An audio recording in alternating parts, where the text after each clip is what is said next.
Hi అంతా ఎట్లున్నారు? So ఇదే ఆ క్వెషన్ మీరు యోగా ఎలా స్టార్ట్ చేశారు? ఐ థింక్ మీరు యోగా ఎప్పుడు స్టార్ట్ చేశారు అని అడిగారనుకుంటా. Can you share your journey with yoga? I am eagerly waiting to know about your yoga experience. Hope soon you will do video on this topic. It will definitely gonna help many people. School డేస్‌లో ఉన్నప్పుడు ఎందుకో ఏమో TV ఛానల్స్‌లో ఎప్పుడైనా అట్లా యోగా వచ్చినప్పుడు గానీ, లేదంటే అవి ఇవి ఏమైనా చూసినప్పుడు నేనేం చేస్తానంటే మార్నింగ్ లేసినప్పుడు నాకు తెలియకోకుండానే ఏదో ఒక పిచ్చి పిచ్చి ఆసనాలు ఏస్తుంటాననమాట. కట్ చేస్తే మళ్ళా ఎప్పుడు ట్రై చేసింది లేదు. అంటిల్ నేను సాఫ్ట్‌వేర్ జాబ్ లేకపోయినాక గూడా. సాఫ్ట్‌వేర్ జాబ్‌లో పోయినప్పుడు మా కంపెనీ హెచ్ఆర్స్ వాళ్ళు ఒక మంచి ప్రోగ్రామ్‌ని తీసుకొనొచ్చారనమాట. అదేంటంటే యోగా ఫర్ ఆల్ అనేసి ఫ్రీగా యోగా స్టార్ట్ చేశారు. అప్పుడు నేను సరే ఓకే. ఫ్రీగా గదా! మనం ఒక రూపాయి కూడా ఖర్చు పెట్టాల్సిన అవసరం లేదు గదా! అనేసి నేను అప్పుడు జాయిన్ అయినా. అది కూడా ఎందుకు జాయిన్ అయినానంటే, అమ్మాయిలు వస్తారు గదా! బాగా కొంచెం కలర్‌ఫుల్‌గా ఉంటది అనేసి యోగా జాయిన్ అయినా. ఓహ్! స్టార్టింగ్‌లో యోగా చేసేటప్పుడు నాతో పాటి ఐ థింక్ పక్కన అందరూ ఉంటాండ్రి. ఒక్క అడిషనల్ అడ్వాంటేజ్ నాకు ఏముండే అంటే లిటిల్ బిట్ ఫ్లెక్సిబుల్‌గా ఉంటే నేను. సో నాతో పాటి మేనేజర్స్, మా మేనేజర్, నా కొలీగ్స్ అందరూ యోగా చేసేటప్పుడు మనం అదర్ థింగ్స్‌లో ఎట్లా ఎక్కువ ప్రొయాక్టివ్‌గా ఎప్పుడు పార్టిసిపేట్ చేసింది లేదనమాట. ఎప్పుడు లైఫ్‌లో ఎప్పుడు కూడా. Not even sports, not even studies, at least other curricular యాక్టివిటీస్‌లో కూడా ఎంటైర్ నా స్కూల్ డేస్ అంతా తీసుకుంటే నేను ఒక్కసారి కూడా డయాస్ ఎక్కినోడిని కాదు. ఓకే. సో, యోగాలో స్ట్రెచింగ్ చేస్తున్నప్పుడు మాస్టర్ వచ్చేసి, "ఓకే. యోగా బాగా చేస్తున్నావు నువ్వు. నువ్వు నీకు బాగా స్ట్రెచ్ అయితుంది" అంటే కొంచెం ఓకే అని ఎక్సైట్‌మెంట్‌తో పక్కనోళ్ళందరి దగ్గర కొంచెం ఇంప్రెస్ చేయడానికి అప్పుడు యోగా స్టార్ట్ చేసిన బాగా. అప్పటిదాకా లైక్ ఎవ్రీవన్ నేను కూడా పార్టీస్ అంటే నాకు ఇష్టమే. కంపెనీ పార్టీస్‌కి పోతాంటి. ప్రోగ్రామ్స్ డాన్సుల్లో కొంచెం పోయి డాన్సులు చేయడము, loud music, noise, first day cinemas. ఇంకా other things little bit of పాన్ ఎప్పుడైనా అదర్ థింగ్స్ అన్నీ ఉండే. సో యోగా స్లోగా మంత్స్ గడిచిపోయిందనమాట. మంత్స్ గడిచిపోయేటప్పుడు ఏమైంది, ఎవ్రీడే ఫ్రెండ్స్‌తో కంపల్సరీగా ఈవినింగ్ మీట్ అయ్యి సొల్లు మాట్లాడుకోకుంటే ఏదో ఆ రోజేమో అయిపోయింది అనే ఫీలింగ్ వస్తుండే. సో యోగా బాగా స్టార్ట్ చేస్తున్నప్పుడు సాయంత్రం పూట్ల బోర్ కొడుతున్నప్పుడు ఏం చేస్తానంటే, సరే అయితే యోగా చేసుకుందాము, ఏదో హెల్త్ బెనిఫిట్ ఉంటుంది కదా అని యోగా చేయడం స్టార్ట్ చేసిన. స్లోగా అది ఏం తీసుకొని పోయింది, పర్సనాలిటీ చేంజ్ షిఫ్ట్ లాగా ఇన్ టర్మ్స్ ఆఫ్ నేను చాలా ఫాస్ట్‌గా చెప్తున్నాను. ఇన్ టర్మ్స్ ఆఫ్ లైక్ 1, 2, 3 ఇయర్స్‌కంతా నేను కొంచెం నేచర్‌ని ఎక్కువ ఇష్టపడేది స్టార్ట్ చేసిన. మోర్ దెన్ లైక్ కార్పొరేట్ అక్కడ కాంక్రీట్ జంగల్ అవన్నీ ఉంటాయి కదా! లైక్ మాల్స్ పోయేదానికన్నా, ఫస్ట్ డే మూవీస్ పోయేదానికన్నా లిటిల్ బిట్ ఔట్‌స్కర్ట్స్‌కి పోవడం గానీ, నేచరు, గ్రీనరీ, స్లోగా ప్లాంటింగ్ అవి ఇవి స్టార్ట్ అయినాయి. అది అక్కడి దాకే ఉండే. It came to reading. Okay. Like understanding. Okay. వీళ్ళతో మనం తిరిగితే మంచిది, వీళ్ళతో తిరగకోకుంటే బెస్ట్ ఏమో అనే ఫీలింగ్స్. ఇదంతా పార్ట్ ఆఫ్ యోగానే. ఎందుకంటే యోగా చేసేటప్పుడు పక్కన వాళ్ళతో వీళ్ళతో మనం ఫ్రెండ్‌షిప్ చేస్తాం. అట్ ద సేమ్ టైమ్ మనకు పాత ఫ్రెండ్స్ వాళ్ళు వీళ్ళు ఉంటారు. So, easily we can identify మనకు టాక్సిక్ ఎవరు, మనకు కొంచెం మోటివేషన్ లాగా గానీ, లేదంటే అదర్ థింగ్స్‌లో ఎక్కడో ఒక చోట ఇన్‌స్పిరేషన్ డ్రా చేయడానికన్నా గానీ ఎవరైనా మనకు పక్కనుండే క్రౌడ్ ఎవరు అని కొంచెం నాకు బుక్స్ చదవడం వల్ల నేను ఎక్కడైతే యోగాకి నేనేమి ఇయ్యను గానీ, ఐ థింక్ బుక్స్ చదవడం వల్ల ప్రాపర్ మెంటార్స్ నా మెంటార్ ఉండే.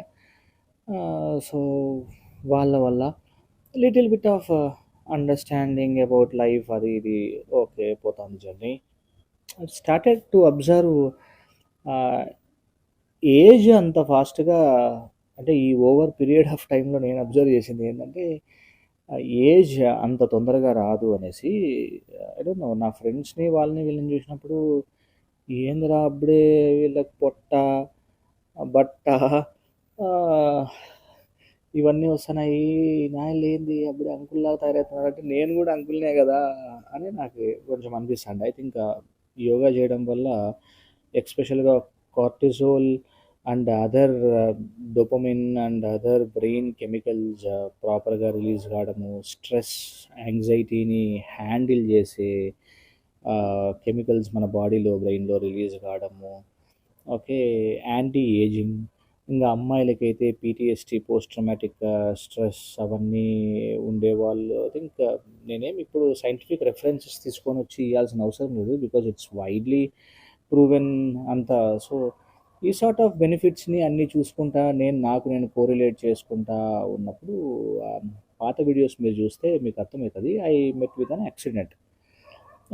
ఫాస్ట్ ఫార్వర్డ్గా చెప్పేస్తే I met with an accident అయినాక లెఫ్ట్ సైడ్ ప్యారలైజ్ అవుతుంది అన్నట్టుగా ఫిజియోథెరపీలో చెప్పినారు. చెప్తానే okay, I have to leave my job. నేను జాబ్ కూడా పోలేను, అప్పటికే జాబ్ వదిలేసేటి. ఇంకా మళ్ళీ జాబ్కి కూడా నేను ఇంకా పోలేనని నాకు అర్థమైపోయింది.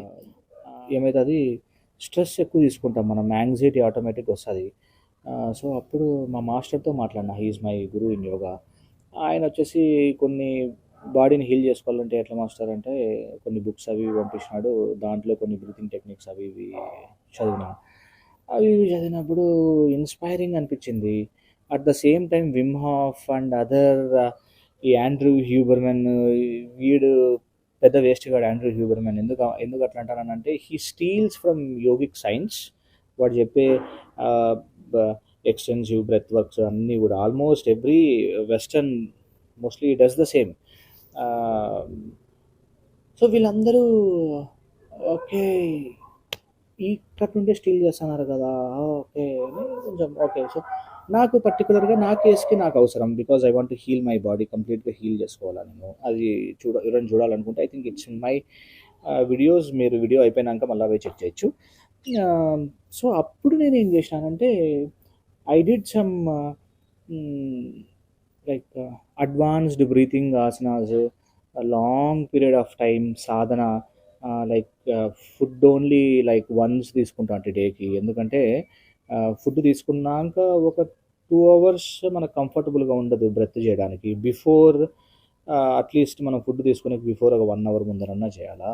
సో పొద్దున్న నుండి 10-11 వరకు ట్రై చేస్తాను. అంటే మధ్యాహ్నం తినేసి మళ్ళీ ఆ తర్వాత రెస్ట్ తీసుకొని మరీ కుదురుతానే 2కి 3కి అట్లా మళ్ళీ సెట్స్ చేసుకుంటుంటా. అంటే large number of intervals in పర్లేదు, ఒక సర్టన్ అమౌంట్ ఆఫ్ గ్యాప్స్తో తీసుకుంటూ ఉంటాయి. I don't know what happen, but ఈ జర్నీలో ఎక్స్పెషల్గా ఈ అడ్వాన్స్ చేసినప్పుడు ఐ బికేమ్ మినిమలిస్ట్. నాకు నిజం చెప్తానా, నాకు బట్టల మీద లైక్ మోస్ట్లీ మెటీరియలిస్టిక్ థింగ్స్ మీద నాకు ఆశ చచ్చిపోయింది. ముందులాగా okay like to take more photos upload చేయాలా అవి ఇవి అనేదంతా, ఆ షో అంతా వెళ్ళిపోయింది. ద పాయింట్ ఇయర్, నేనేం బుద్ధ అనేం చెప్పడం లేదు, బట్ ఆ బ్రెత్ వర్క్స్ అవన్నీ చేస్తా ఇట్లా ఈ సైడ్ నా లైఫ్ని తీసుకొని పోతున్నప్పుడు చాలా షిఫ్ట్ అయితే నేను అబ్జర్వ్ చేసిన. ఓకే, మూవీస్ తగ్గిపోవడం, లౌడ్ మ్యూజిక్ అవంతా వెళ్ళిపోవడం. ఓకే, సిట్టింగ్ సైలెంట్ ఐడిల్, బాగా ఒక్కరినే కూర్చొని లైఫ్ గురించి ఆలోచించడం, ఏం కావాలా అనేది కొంచెం బాగా డీప్ థింకింగ్ చేయడము. అండ్ సాఫ్ట్వేర్ ప్రొఫెషన్ని నేను ఇంకా మళ్ళీ నాకే సాఫ్ట్వేర్ ప్రొఫెషన్ ఇంకా అవసరం లేదు అని అనిపించింది ఒక సర్టన్ పాయింట్ ఆఫ్ టైం. అది ఎందుకంటే I answer in some other question. So minimalist అయిపోయినా. Okay, genuine minimalist, no forceful. మీరు నమ్ముతారో లేదో, మా డాడ్ చనిపోయినప్పుడు 1 year ఏం కొనకూడదు. దాని తర్వాత ఇయర్, అంతకుముందు year I think close to 2-3 years నాతో ఉండే బట్టలు ముందు కొనిండేవే అసలు స్ట్రిప్స్ కూడా తీసుకోకుండా ఉండే బట్టలు, చెప్పులు కూడా వాడుకోకుండా ఉత్తకాలతో తిరగడం. మా ఇంట్లో నా వైఫ్ అండ్ నా మదర్ నన్ను పిచ్చోడు అనుకోవడము. ఓకే, నా ఫ్రెండ్స్ కూడా కొంతమంది ఏంది వీడు ఇట్లా అసలు మెయింటైన్ చేయకోకుండా, అండ్ నో ఫోన్ కాల్స్, ఎవరితో మాట్లాడే అవసరం అనిపించలేదు నాకు. సో దీస్ చేంజెస్ నేను అబ్జర్వ్ చేసిన, బట్ ఎవ్రీథింగ్ ఆర్ నాకు బెనిఫిట్ అయినాయని అనిపిస్తుంది. నాకు ఎక్కడా కూడా లాస్ సంథింగ్ అనే ఫీల్ అయితే నాకు లేదు. More than that, extensive breath work చేస్తే నీకు ఏమవుతుందంటే ఆశ చచ్చిపోతుంది. అట్ ద సేమ్ టైం నేను ఇంకొక వీడియో చేశాను మెడిటేషన్ గురించి. 1 year వెరీ సీరియస్ మెడిటేషన్ చేసిన ఆ project. It might be useful, you guys can go and check. So యూనివర్స్తో మనం కనెక్ట్ అయినాం, మనతో పాటు ఉండే చెట్టు, అదర్ లివింగ్ అనిమల్స్, అవంతా కూడా part of closed circle. B M Hegde he say right, everything is connected, and even Ayurveda also says that. So ఆ ఫీల్ నాకు ఎక్కువ అయిపోయింది అనమాట. అది నేను కుక్కల్ని ఫస్ట్ టైం నా లైఫ్లో కుక్కల్ని పెంచినప్పుడు ఐ ఎక్స్పీరియన్స్ దట్. నా ఒక కుక్క చనిపోతే, చిన్నపిల్ల, నేను లైఫ్లో ఎప్పుడూ ఏడ్చలే, అంతగా ఏడ్చాల్సి వచ్చింది. Okay, and some times I became more emotion.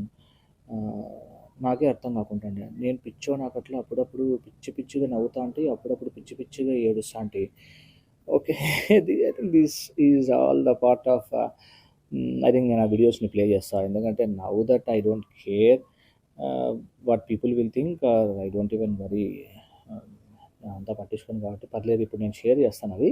So నేను చెప్పే పాయింట్ ఏంటంటే, we all have some emotional barriers, past trauma, childhood trauma, some assaulting, sex assault trauma, various things మనకు అవి ఏమేంటంటే అట్లే మైండ్లో అట్లే ఉంటాయి కదా.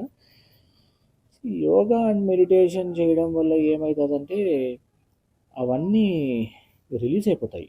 సో ఆ రిలీజ్ అయ్యే టైంలో I think you will explored. నీ ఎమోషన్స్ చాలా ఇన్స్టేబుల్గా ఉంటాయి. నువ్వు పగలగొట్టేయడము, కొట్లాడడము, okay, you might cry lot, laugh, ఎవరైనా నచ్చని పని చేస్తే వాళ్ళకు అప్ఫ్రంట్గా చెప్పేయడము. So these things, it's like a సీతాకోక చిలుక, దానిది వూంబ్ లాగా అది ఉంటుంది కదా, దాని నుండి బ్రేక్ అయ్యి డిఫరెంట్ పర్సన్, అంతకుముందు క్యాటర్పిల్లర్, తర్వాత సీతాకోక చిలుక లాగా I think human being will flourish అనమాట. సో నేను చెప్పేది ఏమంటే, see if you want to give a gift for yourself, and ఆ గిఫ్ట్ ఎట్లా ఉండాలంటే nothing can, and there is no best time to give that. దాన్ని ఏది దాన్ని రీప్లేస్ చేయలేదు. అంటే to have a habit of doing yoga and meditation on regular basis, it will definitely transform your life. అదే కాదు, నీతో పక్కన ఉన్న వాళ్ళందరూ సిక్ అవుతాంటారు, నువ్వు సిక్ కావు. యా, నేను నా లైఫ్లో అట్లీస్ట్ చూసిన, నాకు ఈజీగా రన్నింగ్ నోస్ ఉంటాండే, ఏసీ నాకు పడదు, డస్ట్ అలర్జీస్ ఉండే. వెన్ ఐ స్టార్టెడ్ యోగా, స్లోగా like I became more immune to all these diseases. నాకు, నేను ట్యాబ్లెట్ ఇంజెక్షన్ వేసుకోక చాలా రోజులు అయిపోయింది. Yeah, I think I have answered your question, Goud, HV Goud.